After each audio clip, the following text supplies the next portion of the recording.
ஆழ்வார் எம்பெருமானார் ஜீயர் திருவடிகளே சரணம். ஜீயர் திருவடிகளே சரணம். Sri Bhagavad Gita 14th chapter, Gunatraya Vibhaga Yoga. That is the way to distinguish between the three qualities, Sattvam, Rajas, Tamas. That is the topic covered in this chapter by Bhagavan. Bhagavad Ramanuja has given beautiful commentary in Sanskritam for Bhagavad Gita named Sri Gita Bhashyam. Vedanta Acharya has given a beautiful commentary named Tatparya Chandrika in Sanskritam. With the help of these two, Puttur Sri U.A. Krishnaswamy Iyengar has given an elaborate Tamil commentary for Bhagavad Gita. He has also given word by word meanings for the shlokams. We have translated that into English, and with the help of this English translation we are going through the shlokams and seeing the simple meanings for the shlokams. So we are going to see 14th chapter now. Let us see a brief introduction for the chapter. In the previous chapter, in the 13th chapter, Bhagavan explained about Kshetram and Kshetrajna. That is, Kshetram is the field, that is the body. Kshetrajna is Atma, within the body. How to distinguish between Kshetram and Kshetrajna.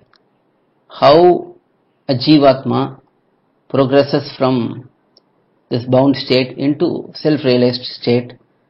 All of these were explained in the previous chapter. Now we are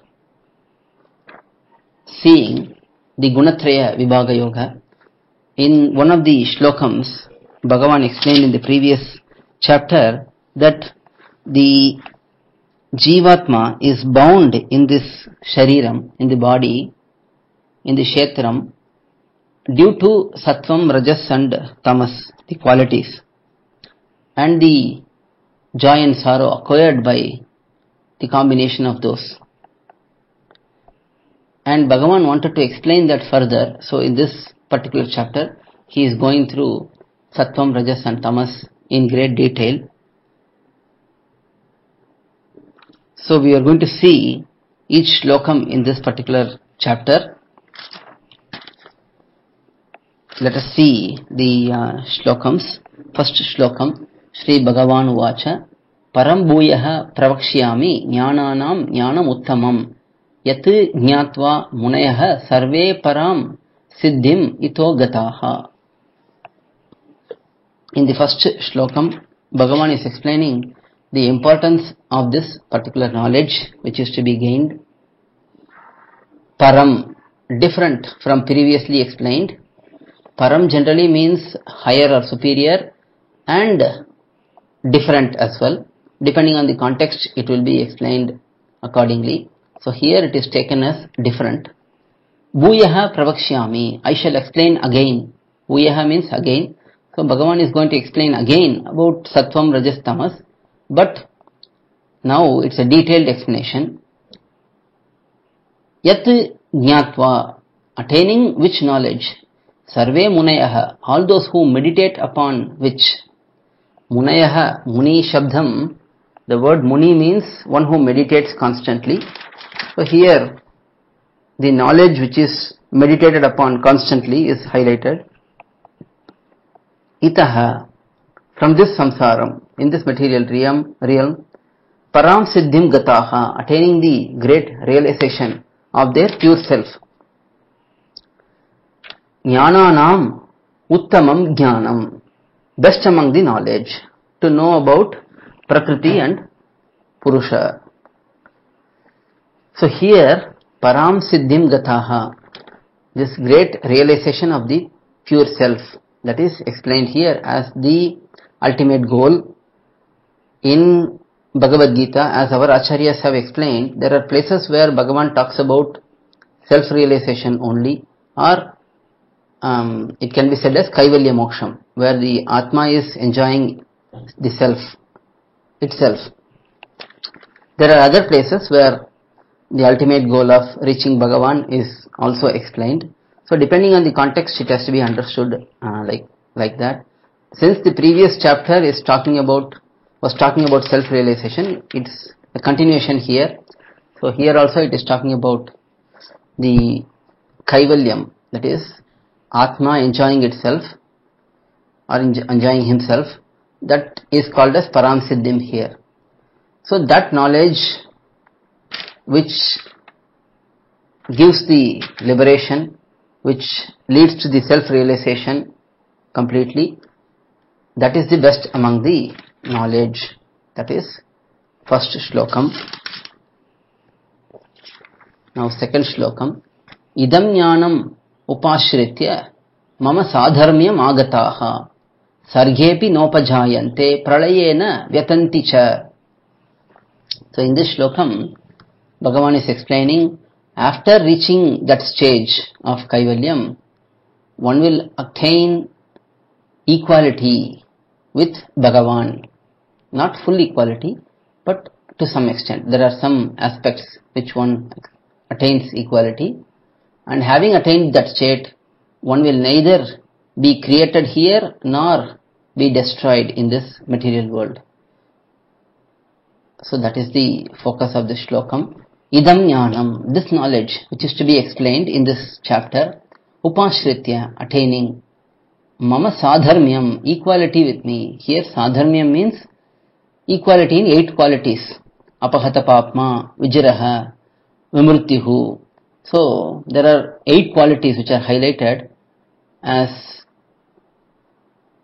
one will attain during liberation, whether it is Kaivalya Moksha or Bhagavad Prapti, attaining Bhagavan. In either case, one will attain 8 important qualities, such as not feeling the need for sleep, not feeling the hunger, not feeling the thirst, and so on. So one will be fully Atma oriented and not having any body consciousness.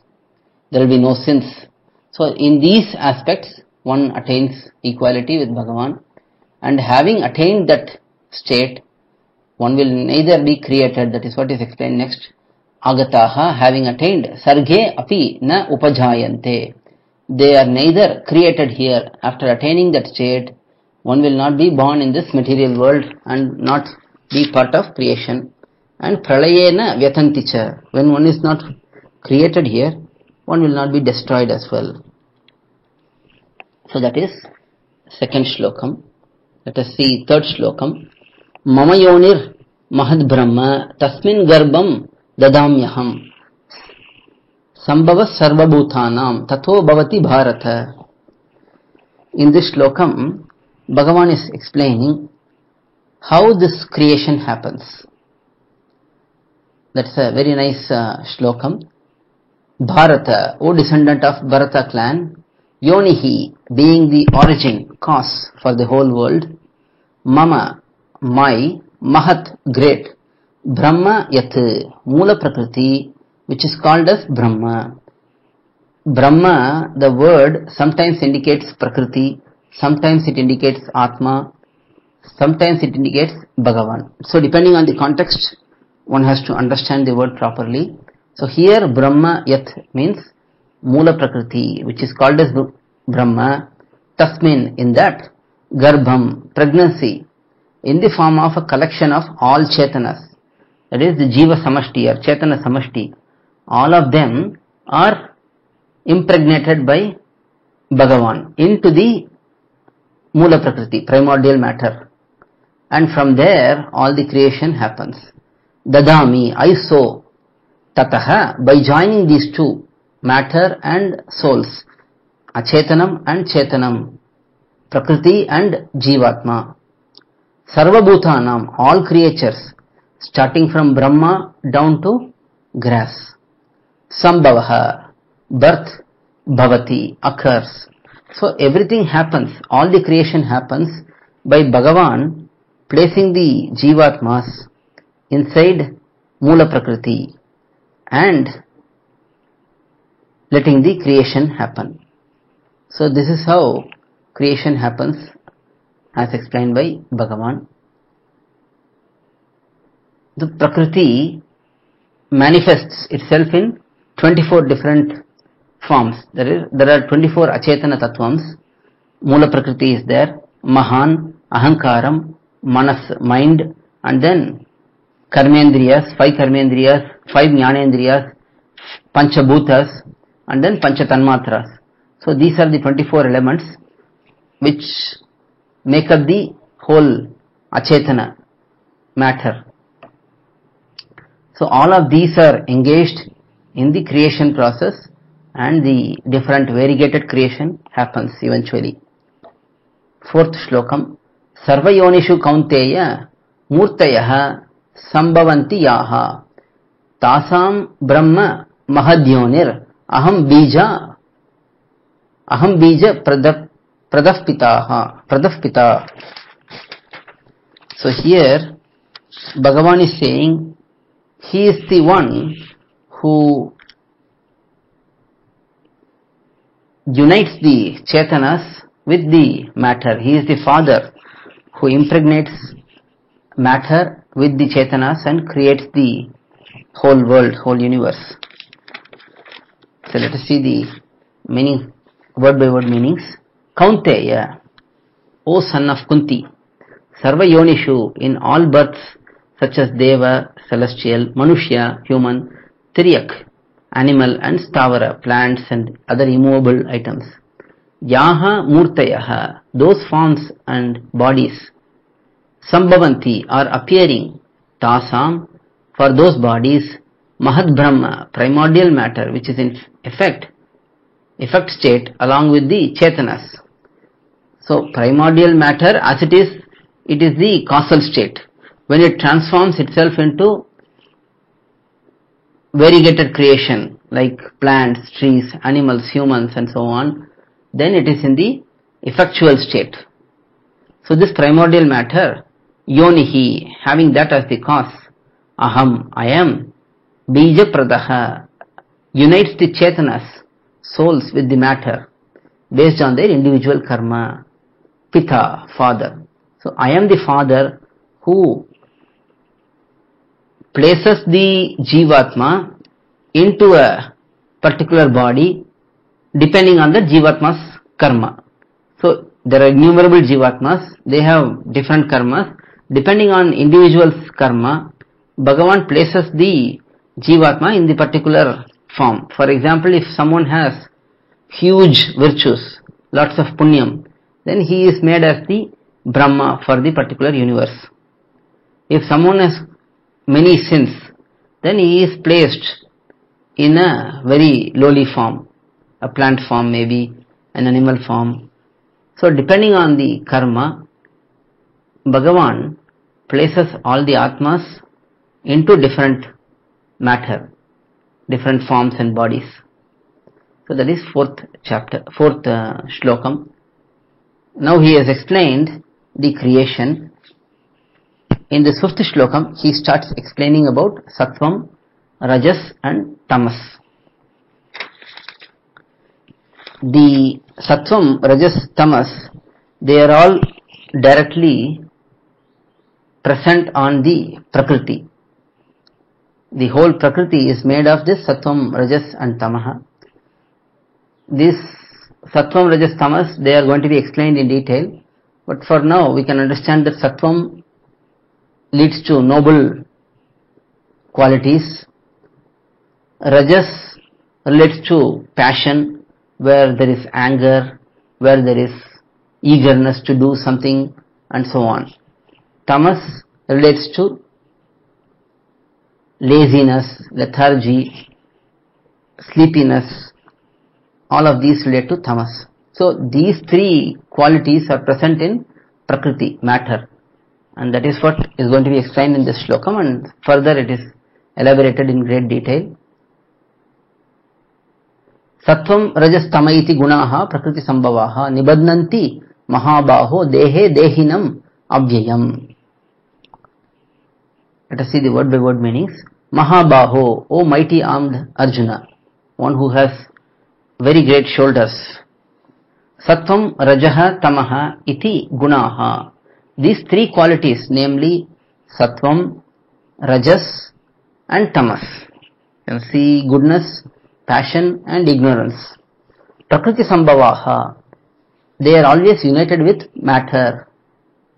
Avyayam, one who naturally does not have the inferiority of being together with the qualities. So Atma,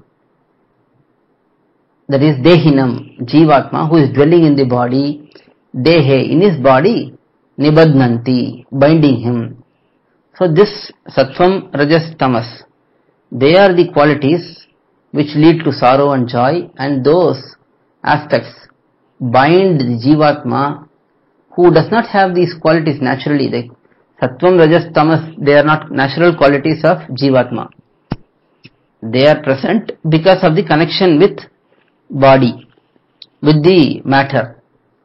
So such Jivatma who is dwelling in this body, he is bound in that body by the effects of Sattvam and Rajas and Tamas.